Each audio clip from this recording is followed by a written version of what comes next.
It's so hard to give a talk after Lynn's talk and Dawn's talk, which is the guru in this room, but I'll try my best. But it's also nice to give a talk following their ones because they laid the backgrounds really well and save me a lot of time to talk about the theory. So the title of my talk today is Modeling the Affective Basis of Morality and Justice Among Chinese and Americans. And this is part of my dissertation that I just finished 2 weeks ago. So, yay! So any feedbacks or questions that you have regarding this project that could help me to turning into a publication would be super helpful and be greatly appreciated. Okay. So recent scholarships that interested in the culture and action has shown increasing interest in the relation in the fast, unconscious, or cognitive processes. But the idea that individuals carry around those beliefs or schemas or predispositions that will influence how they act has been around for half a century. And especially in particular in affect control theory has been argued that behaviors is affectively generated and cognitively driven. So in this project, I ask how social actions shape and are shaped by those cultural affective meanings of those cultural concepts.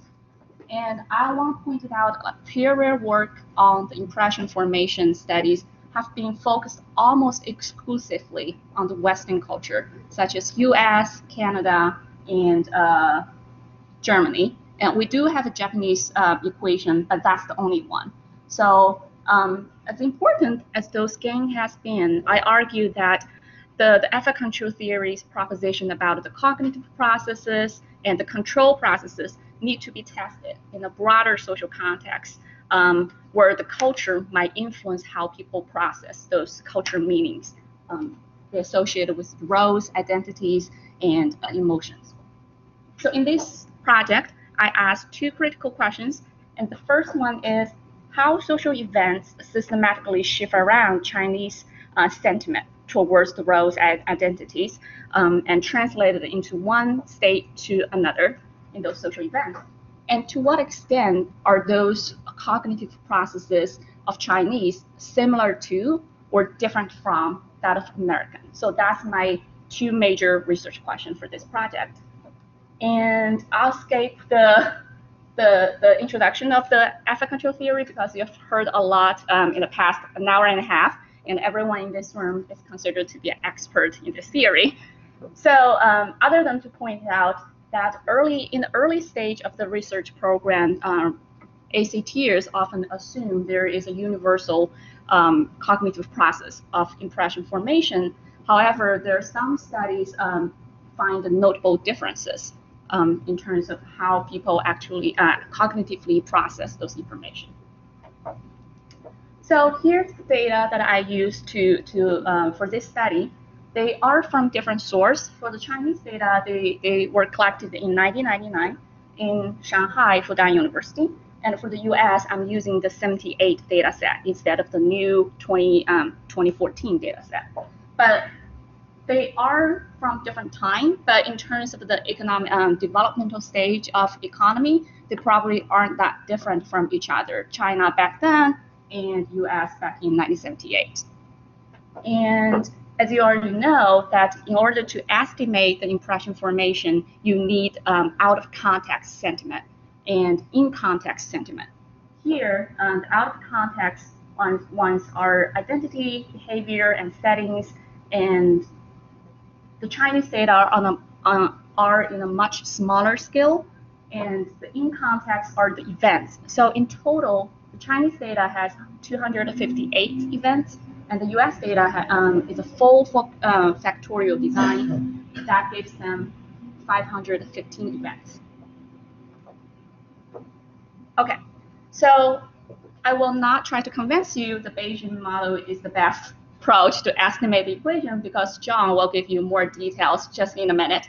But other than to say, the Bayesian model is better than traditional stepwise regression and ANOVA because it avoids type 1 and type 2 errors, and the selection of the parameters are based on probability of hundreds of thousands of models. So it's more rigorous in that way.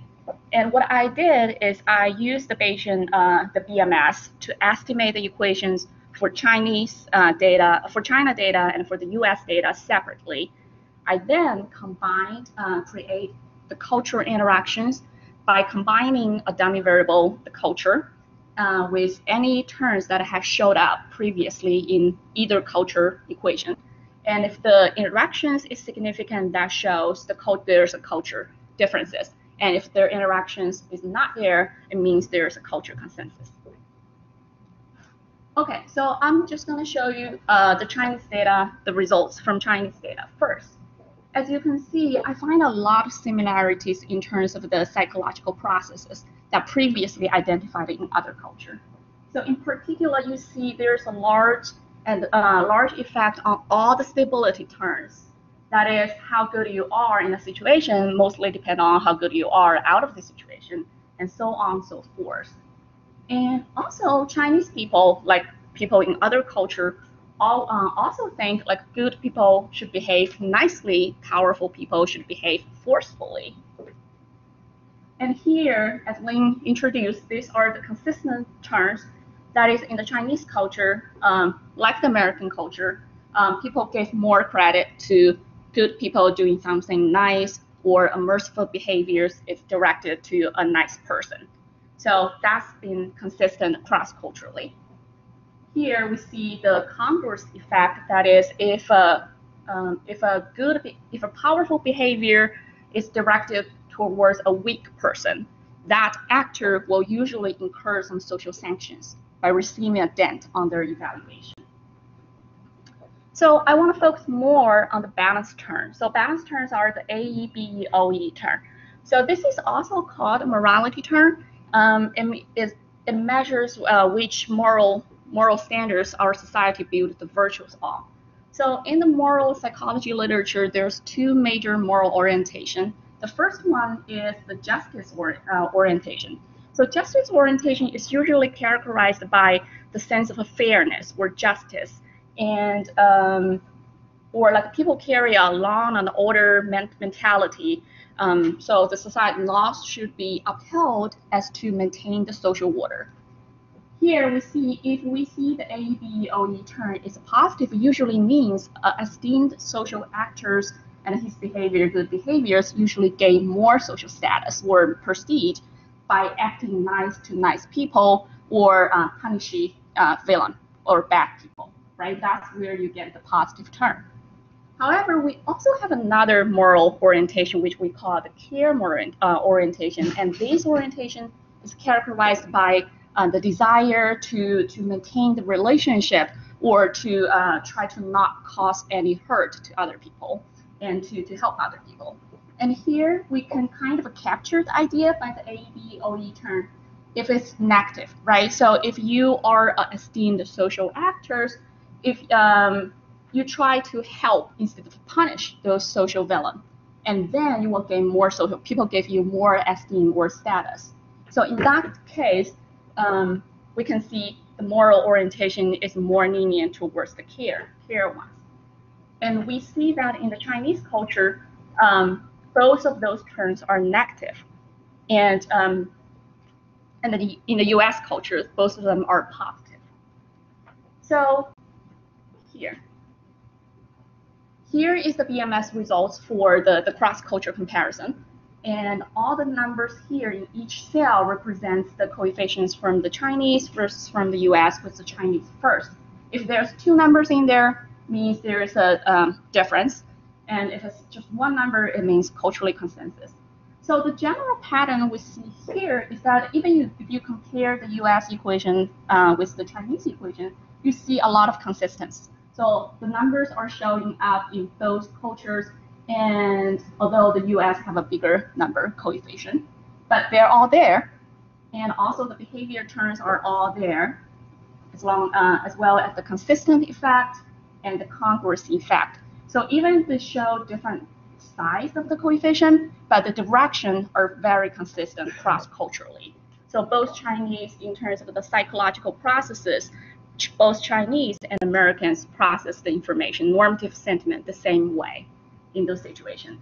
However, the thing stands out is the morality turn that I just talked about. Here you can say even you combine this data together and having an interaction turn, the US data still shows strong positive effect on the AEBOE turn. So that means in the US culture, people gave more status to a nice or a respectable actor who do something good to a nice object instead of doing something bad to a nice object. Okay, so to illustrate this interaction turn, I used the computer simulation to help people to understand this one. So here are I constructed two events based on the evaluation of the actor, the behavior, and the criminal. As you can see, so I imported the impression equation and I imported the sentiment, out of context sentiment into the interact. As you can see, prior to anything that has happened, both Chinese and US Americans think, oh, a hero is good, the act of saving is pretty positive, and criminals is bad, right? So they are pretty similar in terms of the cultural views on those roles and behaviors. However, when we simulate the social actions, a hero save a criminal, you see the dramatic differences. So in the US culture, when observers perceive a hero saving a criminal, the evaluations of both the hero and the heroic behavior of saving dropped considerably. So and criminals is a little better, but not too much. And additional analysis actually shows in American culture, people kind of expect only mafia or mobster to save a criminal. So when you see those sci-fi movies or like crime shows, right, only a corrupted cop would save a criminal. So a hero is not supposed to do that. On the contrary, when you look at the Chinese simulation, you see Chinese people not only refuse to belittle the hero as well as his behavior, they actually gave more status to this person and the behavior. And actually, criminals now is seem nicer or less evil when it is saved by a hero. Now, let's look at another social event when a hero saves a teacher. So here, the object is a nice person. Again, prior to any events, hero is both culture think hero is good, save is good, teacher is good. When you simulate a hero saves a teacher, the US evaluations on both entities are just skyrocketed. Like they really love the thing when the hero saves the teacher. As you might imagine in a lot of movies that you saw, right? Like a sci-fi movie. In the US culture, well, after a hero saves the teacher, hero is still good, but does not give him any further evaluation boost. The saving behavior is good and the teacher is still good. So in total, this suggests that there is a hidden moral code in those two cultures. Whereas in the US, people really value the morality of justice, whereas the justice is reserved to good people and bad people should be punished.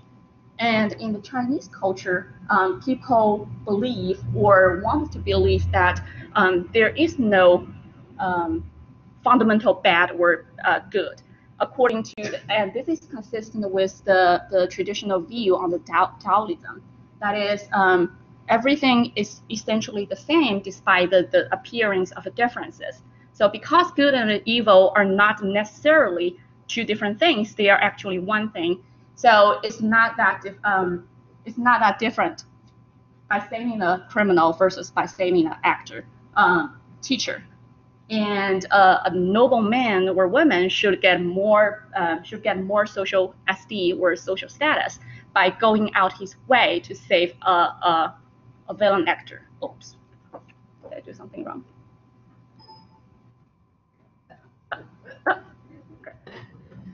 Okay.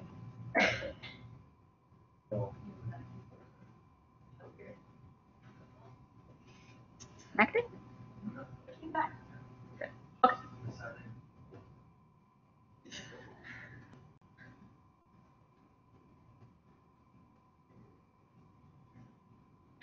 So just to summarize, through my comparison of the impression formation of the China data and the US data, I find a lot of similarity or cultural consensus. As you can see in a big table, that there's a lot of terms showed up in both culture, and they are equivalent in terms of the magnitude. And the underlying affective dynamic are quietly universal and ubiquitous. However, I also find some unique cultural traits among Chinese regarding to the moral principle. So how people respond to the social transgression. So you might expect Chinese people and the US people react differently.